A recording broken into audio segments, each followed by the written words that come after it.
Periode saham. Di sini saya akan menjelaskan cara mendapatkan harga turun. Returnnya itu 0,050 di periode satu, di periode 0,048, dan di T3-nya minus 0,18. Dan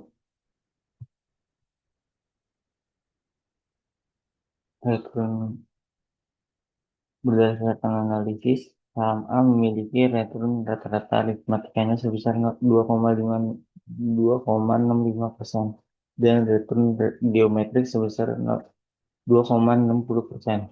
Sedangkan saham B memiliki return rata-rata aritmatika sebesar 3,31% dan return geometrik sebesar 3,23%.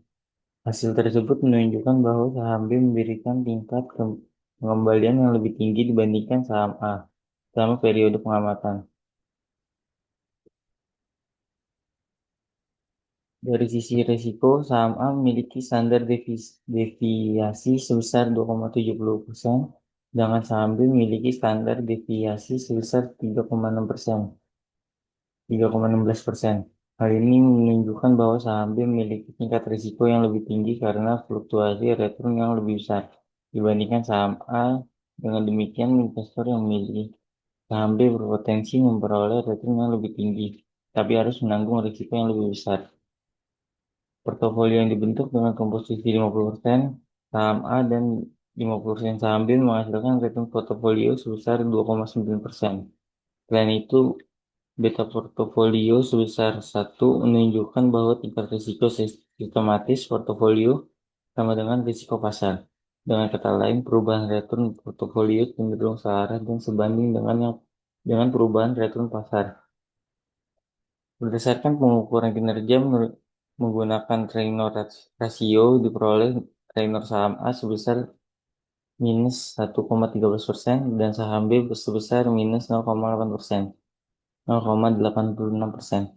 Nilai Treynor yang negatif menunjukkan bahwa rating yang diperoleh masih lebih rendah dibandingkan tingkat bebas risiko atau risk-free rate sebesar 4%. Oleh karena itu, kinerja investasi kedua saham belum dapat dikatakan optimal selama periode pengamatan. Meskipun dengan demikian, sah- saham B memiliki nilai trainer yang lebih tinggi dibandingkan saham A, yaitu minus 0,86% dibandingkan 1,13%. Hal ini menunjukkan bahwa saham B memiliki kinerja yang relatif lebih baik dan menghasilkan return terhadap risiko sistematis yang ditanggung investor. Secara keseluruhan, portofolio dibentuk telah memberikan return positif, namun tingkat pengembaliannya masih berada di bawah tingkat bebas risiko, sehingga efisiensi kinerja portofolio masih perlu ditingkatkan.